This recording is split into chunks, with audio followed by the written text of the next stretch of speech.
নমস্কার দর্শক বন্ধু, কাউন্সেলিং উইথ নৈরিতার নতুন একটি পর্বে আপনাদের স্বাগত। Attention deficit hyper activity disorder, সংক্ষেপে ADHD।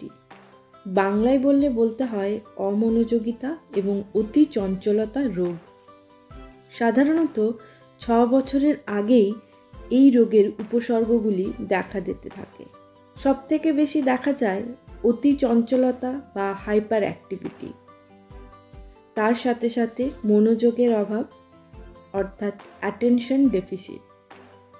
তারপর দেখা যায় উত্তেজনা প্রবণতা বা আবেগের সমস্যা বা ইম্পালসিভিটি। ADHD বাচ্চাদের মধ্যে দেখা যায় যে তাদের মধ্যে নানাভাবে মনোযোগের অভাব লক্ষ্য করা যাচ্ছে। স্কুলের ছোট ছোট ভুলে যাওয়া, বিষয়গুলো থেকে সহজে সরে যাওয়া, জিনিসপত্র হারিয়ে ফেলা, পড়াশুনোর সময় ঠিকমতো না শোনা এবং তাকে দেওয়া নির্দেশ ঠিকমতো বুঝতে না পারা ইত্যাদি। এই ADHD বাচ্চাদের কী ধরনের খাবার দেওয়া উচিত সে বিষয়ে আজকে আলোচনা করব এই ভিডিওটির মাধ্যমে।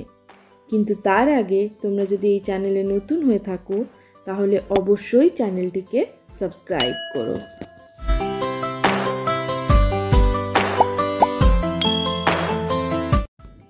ADHD বাচ্চাদের সাইকোলজিস্ট, সাইকিয়াট্রিস্ট এবং স্পেশাল এডুকেটর ছাড়াও বাবা মাকে বিশেষভাবে তাদের ওপর নজর রাখতে হবে এবং এর পাশাপাশি তার ডেইলি লাইফ, তার খাবারের অভ্যেস এই ব্যাপারে বিশেষভাবে নজর রাখতে হবে। আজকে আমরা ADHD শিশুদের যে খাবারগুলো দেওয়া উচিত নয় সেই বিষয়ে আলোচনা করব। অ্যালার্জির প্রবণতা আছে এমন খাবার না দেওয়াই ভালো ADHD শিশুদের, কারণ এই খাবারে মনোযোগ কমায় আর হাইপার অ্যাক্টিভ করে তোলে। তাই চেষ্টা করুন এই ধরনের খাবার এড়িয়ে চলতে, যেমন চিংড়ি, হাঁসের ডিম ইত্যাদি। অতিরিক্ত মিষ্টি বা চিনিযুক্ত খাবার একেবারেই বাদ রাখুন। অতিরিক্ত চিনিযুক্ত খাবার মানুষের এনার্জি লেভেল বাড়িয়ে দেয়। ADHD বাচ্চাদের এনার্জি লেভেল এমনিতেই হাই থাকে, তাই এই জাতীয় খাবার শিশুদের এনার্জি লেভেলকে আরও বাড়িয়ে দেবে, ফলে বাচ্চাদের মনোসংযোগ এমনিতেই নষ্ট হয়ে যাবে।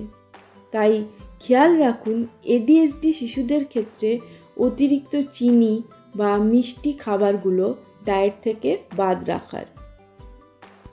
কৃত্রিমভাবে রং করা বা প্রিজারভেটিভ খাবার শিশুদের হাইপার অ্যাক্টিভ করে তোলে।